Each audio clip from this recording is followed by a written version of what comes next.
A very good morning to all of you dear students. Welcome you again. देखिए students, इसमें आप लोग transformation पढ़ रहे हैं। ट्रांसफॉर्मेशन का ये जो सेक्शन है ये है सिंपल टू कॉम्प्लेक्स। इसमें आप बहुत ही आसान तरीके से समझ सकेंगे कि किसी सिंपल सेंटेंस को कॉम्प्लेक्स कैसे बनाया जाता है।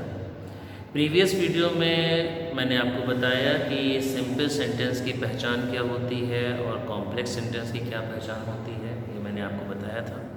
तो यहाँ कुछ एग्जांपल्स हम आपको सिंपल सेंटेंस के दे रहे हैं, जिसमें आपको देखना है कि वो कौन सा वर्ड या कौन सा फ्रेज़ है जिसे आप कॉम्प्लेक्स में चेंज करेंगे या जिसे आप एडवर्ब क्लॉज या नाउन क्लॉज या एडजेक्टिव क्लॉज में आप चेंज करेंगे। तो इसमें क्या होता है, सिंपल सेंटेंस के किसी वर्ड या फ्रेज़ को जो है वो डिपेंडेंट क्लॉज में चेंज करना होता है। और वो कैसे होता है, तो सबसे पहले आप फर्स्ट एग्जांपल देखिए। He is sure of standing first in the class. देखिए मीनिंग आपको पता है, he is sure of standing first in the class, यानी कि वो श्योर है क्लास में फर्स्ट आने के लिए, वो श्योर है। तो यहाँ पर किस फ्रेज़ को हम चेंज करेंगे क्लॉज में और किसे हम इंडिपेंडेंट क्लॉज बनाएंगे, किसे हम डिपेंडेंट क्लॉज बनाएंगे, ये हमें देखना है। तो देखिए ही इज श्योर, किस बात के लिए श्योर है, ऑफ स्टैंडिंग फर्स्ट। तो ये जो आप थ्री वर्ड्स देख रहे हैं, ऑफ स्टैंडिंग फर्स्ट, इसे आप चेंज करेंगे इसमें डिपेंडेंट क्लॉज में। कैसे चेंज करेंगे, तो सबसे पहले तो आप लिखेंगे ही इज श्योर, क्या लिखेंगे, ही इज श्योर। ठीक, वो श्योर है। अब आपको बताना है कि वो श्योर किस बात के लिए है। तो इसे लिखने के लिए आप जो लिंकिंग वर्ड यूज़ करेंगे, मैंने आपको कल बताया था, चूँकि ऑफ स्टैंडिंग फर्स्ट लिखा हुआ है और ये नाउन को शो कर रहा है, तो नाउन क्लॉज बनाने के लिए मोस्टली हम दैट का यूज़ करते हैं। तो यहाँ पर क्या आएगा, दैट। तो ही इज श्योर दैट, वो श्योर है कि, अब वो किस बात के लिए श्योर है, क्लास में फर्स्ट आने के लिए। तो आप कह सकते हैं कि वो इस बात के लिए श्योर है कि वो क्लास में फर्स्ट आएगा, वो क्लास में फर्स्ट आएगा। अब ये इसे आप फ्यूचर टेंस में चेंज करेंगे, तो दैट आप लिखेंगे that he will stand first in the class, he will stand first in the class. तो ये सेंटेंस क्या बन गया, कॉम्प्लेक्स बन गया।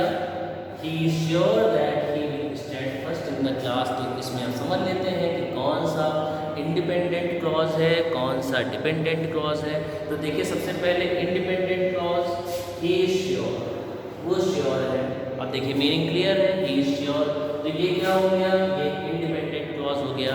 अब डिपेंडेंट क्लॉज कौन सा है, मतलब सबऑर्डिनेट क्लॉज कौन सा है, दैट से स्टार्ट होगा। तो that he will stand first in the class, तो that he will stand first in the class, ये क्या हो गया, सबऑर्डिनेट क्लॉज, इसे कहेंगे डिपेंडेंट क्लॉज। ठीक है। अब नेक्स्ट एग्जांपल देखते हैं। He informed me of his illness, उसने मुझे इन्फॉर्म किया, उसने मुझे सूचित किया, किसके लिए, ऑफ हिज इलनेस, अपनी बीमारी के लिए। उसने मुझे अपनी बीमारी के बारे में सूचित किया, ये सेंटेंस है।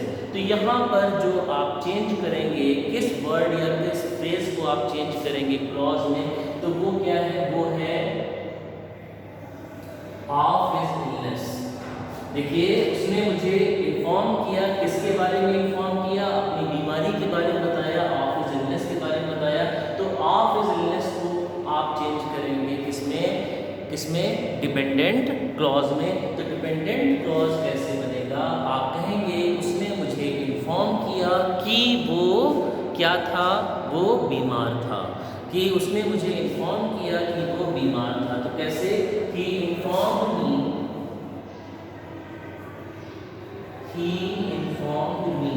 अब ये क्या हो गया, ये इंडिपेंडेंट क्लॉज हो गया। अब इसके आगे हम क्या लगाएंगे, that, he informed me that he was।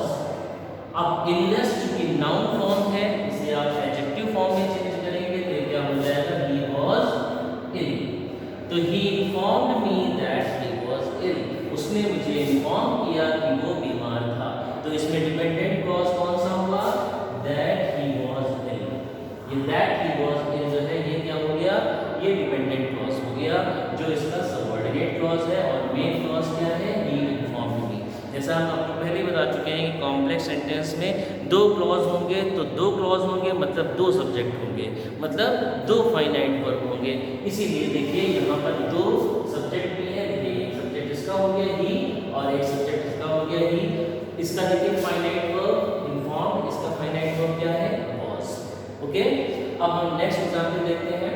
He died in his native village, मतलब वो अपने नेटिव विलेज में मरा, मतलब उसकी मृत्यु जो है, उसकी डेथ जो है वो कहाँ हुई थी, अपने नेटिव विलेज में। तो सबसे पहले हमको ये समझना है कि व्हाट इज नेटिव। नेटिव क्या होता है, नेटिव देखिए आपका बर्थ प्लेस होता है, ऐसा स्थान, ऐसा प्लेस जहाँ पर आपका जन्म हुआ हो उसे हम कहते हैं नेटिव। तो अब देखिए नेटिव किसके पहले आया है, विलेज। विलेज क्या है, नाउन, और नाउन के पहले क्या आया है, नेटिव। तो नेटिव विलेज का क्या बना, नेटिव, चूंकि विलेज नाउन है और नेटिव उसके पहले आया है तो नेटिव क्या हो गया, एडजेक्टिव, ये इसका एडजेक्टिव हो गया। तो अब हम इसको जो हम क्लॉज में चेंज करेंगे वो एडजेक्टिव क्लॉज में चेंज करेंगे कि आप ये कहेंगे कि उसकी मृत्यु उस गांव में हुई जहां पर उसका जन्म हुआ था, ये आपको कहना है, क्योंकि उसके जन्म स्थान वाले गांव में उसकी मृत्यु हुई, तो आप कहेंगे उसकी मृत्यु उस गांव में हुई जहां उसका जन्म हुआ था।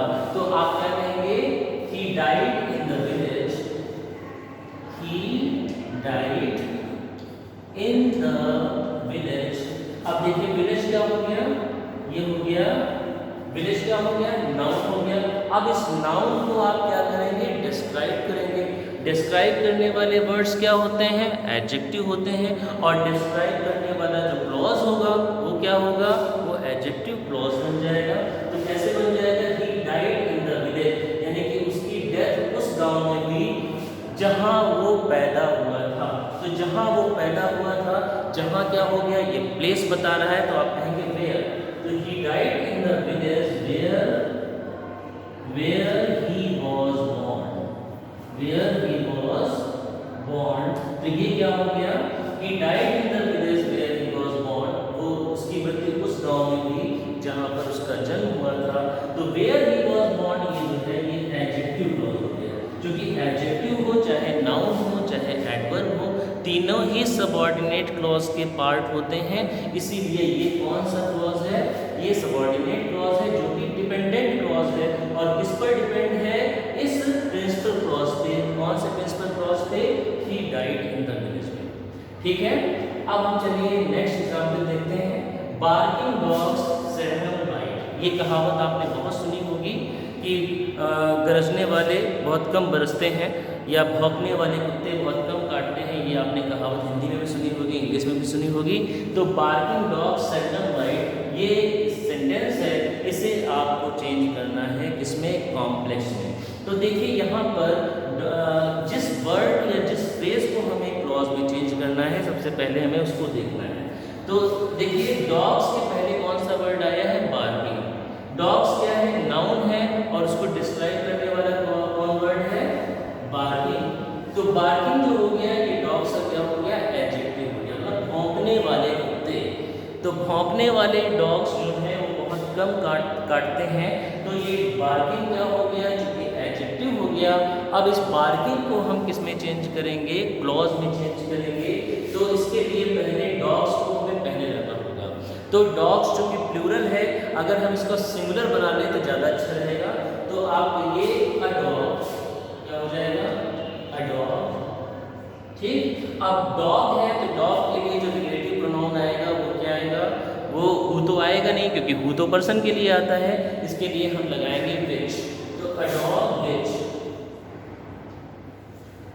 अब वो डॉग जो भौंकता है, प्रेजेंट इंडेफिनिट टेंस, तो बार्क का हम क्या बना देंगे, प्रेजेंट इंडेफिनिट बना देंगे। तो वर्ब की फर्स्ट फॉर्म लगेगी, तो ये हो जाएगा बार्क। और चूंकि अ डॉग है, सिंगुलर सब्जेक्ट है, तो ये क्या हो जाएगा, बार्क्स।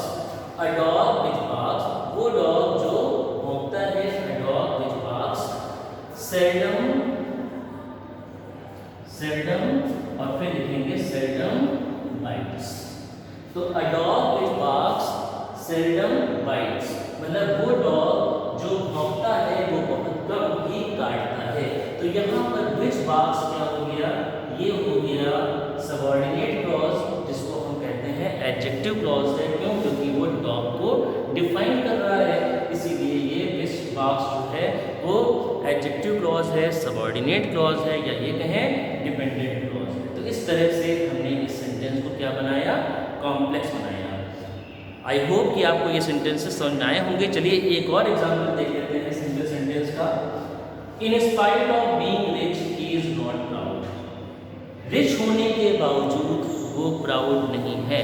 तो अब देखना है कि ये जो इन स्पाइट ऑफ जो लगा हुआ है वो हम कहाँ लगाते हैं। देखिए सिंपल सेंटेंस में जब phrase in spite of use हुआ हो तो इन स्पाइट ऑफ का मतलब होता है कंट्रास्ट, यानी कि जहाँ पर कंट्रास्ट शो हो रहा हो, जहाँ पर दो सेंटेंसेस के बीच में कंट्रास्ट हो, दोनों एक दूसरे के अपोजिट हों, तो वहाँ पर इन स्पाइट ऑफ का यूज होता है। आप कह रहे हैं in spite of being rich, यानी कि रिच होने के बावजूद, अमीर होने के बावजूद वो घमंडी नहीं है। सेंटेंस क्या है, ही इज नॉट प्राउड, वो घमंडी नहीं है। इसके बावजूद, हालांकि वो रिच है, बावजूद इसके कि वो रिच है, वो घमंडी नहीं है। तो अब इसमें जो आप क्लॉज बनाएंगे वो कौन सा क्लॉज बनाएंगे, किस फ्रेज को आप चेंज करेंगे, तो वो फ्रेज कौन सा है, वो यही है इन स्पाइट ऑफ। तो इन स्पाइट ऑफ जो फ्रेज है, in spite of being rich, इसे आप क्लॉज में चेंज करेंगे। तो सिंपल में कंट्रास्ट शो करने के लिए इन स्पाइट ऑफ लगाते हैं, लेकिन जब कॉम्प्लेक्स बनाते हैं तो उसका सबऑर्डिनेट क्लॉज बनाने के लिए हम जिस लिंकिंग वर्ड का यूज़ करते हैं, जिस सबऑर्डिनेटिंग कंजंक्शन का यूज़ करते हैं, वो होता है ऑल्दो या दो। इसमें हम ऑल्दो का यूज़ करेंगे तो कैसे सेंटेंस बनेगा कि although he was rich, although he is rich, he is not proud. यद्यपि वो, हालांकि वो रिच है, फिर भी वो घमंडी नहीं है। तो इसे हम कैसे बिगिन करेंगे, ऑल्दो से। तो although he is rich, although he is rich, comma he is not proud, he is not proud. Okay, तो यहाँ पर दो क्लॉजेस को जब हम बीच में ब्रेक करेंगे तो वहाँ पे हम क्या लगाएंगे, कॉमा लगाएंगे। ध्यान रखिएगा इस कॉमा की जगह पे आप कोई और वर्ड नहीं लगा सकते। जैसे कुछ लोग यट लगाते हैं या बट लगाते हैं, लेकिन सही यही माना जाता है कि चूंकि आप ऑल्दो लगा चुके हैं तो ऑल्दो वाले क्लॉज के बाद आप सिर्फ कॉमा लगाएं और कॉमा के बाद आप मेन क्लॉज या इंडिपेंडेंट क्लॉज को आप लगाएं। तो ऑल्दो ही इज रिच क्या हो गया, ये हो गया डिपेंडेंट क्लॉज। और ये चूंकि ये ना तो नाउन है ना ही एडजेक्टिव है, ये कौन सा क्लॉज है, ये एडवर्ब क्लॉज है। क्यों? क्योंकि इसमें कंट्रास्ट शो हो रहा है, जहाँ पर कंट्रास्ट शो होता है वहाँ पर एडवर्ब क्लॉज होता है। तो इस तरह से ये आपने एग्जाम्पल देखे सिंपल से कॉम्प्लेक्स में चेंज करने के।